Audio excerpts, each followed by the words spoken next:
The porcelain cup slipped from Lena's fingers and smashed across the hardwood, scattering jagged fragments and lukewarm coffee.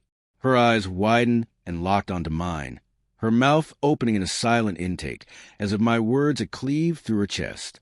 "Practicing for when you're gone," I repeated, my voice low and poisonous, every syllable heavy with months of unraveling deceit. The air in our cramped kitchen felt thick, almost suffocating. The faint hum of the refrigerator was the only sound breaking the silence. It began with a text, not even an obviously suspicious one, just a name, Elliot, lighting up her screen at 2 a.m. while she slept, her face bathed in the soft glow. At first I dismissed it, a co-worker, a friend, someone unimportant. But the name stuck like a splinter under my skin. Over the next weeks, it popped up again. "Elliot, meet me at 7. Elliot, you free tonight?" Each message was a tiny sting, small enough to ignore, sharp enough to fester. I didn't confront her right away. I told myself I was being paranoid. Love, I believed, couldn't breed suspicion. But love can blind you until the truth is screaming in your face. Lena's hand shook as she crouched to collect the cup's fragments, her breath hitching. "James, what are you talking about?" she asked softly, pleading, but there was a tremor in her voice that betrayed her. I leaned against the counter, arms folded, my heart hammering like a war drum. The kitchen smelled of burnt toast and her lavender perfume, a scent that used to comfort me but now clung to the air like a lie. "Don't," I said, flat and final. "Don't play dumb." I saw the messages. I saw the pictures. Her head shot up. Her face drained of color, as if I'd siphoned the blood from her body. The photos weren't flagrantly explicit, not the kind that would convict in court, but they were intimate. Lena and Elliot in a dim bar, her hand resting on his arm, her smile too warm, too unguarded. Another snapped in a park, her head leaning on his shoulder, autumn leaves framing them like a postcard. I'd found them hidden in a folder on her phone, a digital vault of secrets she expected me never to open. But suspicion is a relentless thief that robs you of sleep, reason, trust. I'd cracked that vault 2 nights before, my hands trembling as I scrolled through the evidence. "I can explain," she whispered, voice barely there, clutching a shard so tight it cut her, a thin line of blood staining her palm. She didn't notice. I did. The sight of it, red against pale skin, twisted something inside me. Part of me wanted to kneel and bandage her hand, to pretend everything was a misunderstanding. Another, darker part wanted to scream and break more than a cup, then explain. I said, my voice cold even while I felt myself coming apart. Doubt gnawed at me. What if I was wrong? What if I'd misread ordinary moments and turned them into a story of betrayal? But the signs were there, weren't they? Late nights at work. A new password on her phone. The way her laugh felt strained when we spoke of our future. I'd rationalize it all. Stress, she said. Just stress. But the truth had been clawing out, and now it stood raw and undeniable. Lena rose and let the shard fall. Her eyes glistened with unshed tears. "Elliot's just a friend," she said, voice steadier as though she practiced this line. "We're collaborating on a project. You know how demanding my job is."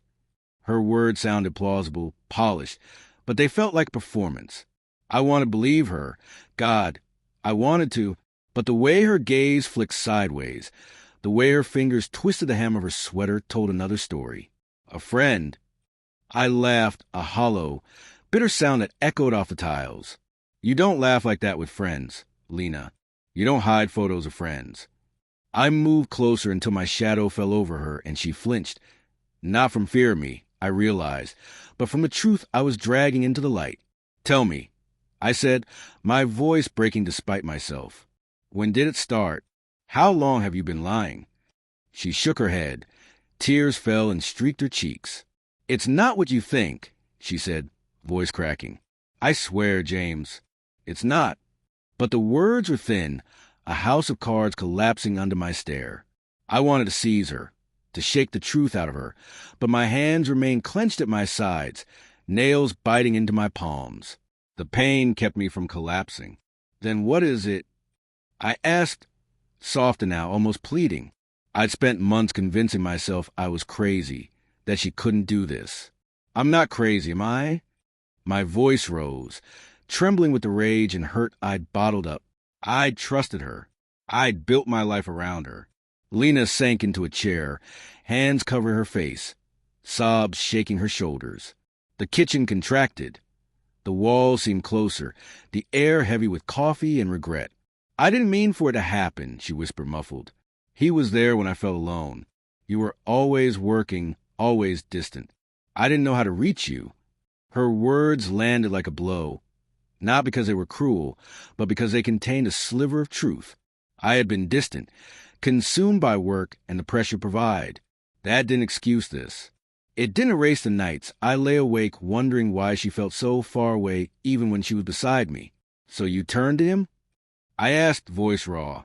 "You let him in. You let him take what was ours." She looked up, eyes red and desperate. "It wasn't like that," she said. "It was a mistake. A moment. I stopped it before it went too far."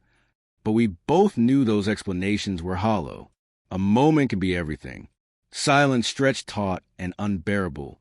I wanted to forgive her, to rewind and unsee the pictures and unfeel the hurt.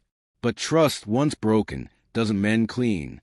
I turned away, my gaze settling on the shattered cup, its pieces strewn like the fragments of our life. "I need time," I said finally, barely audible. "I can't do this right now." As I walked out, her sobs followed me, sharp and piercing. But I didn't look back.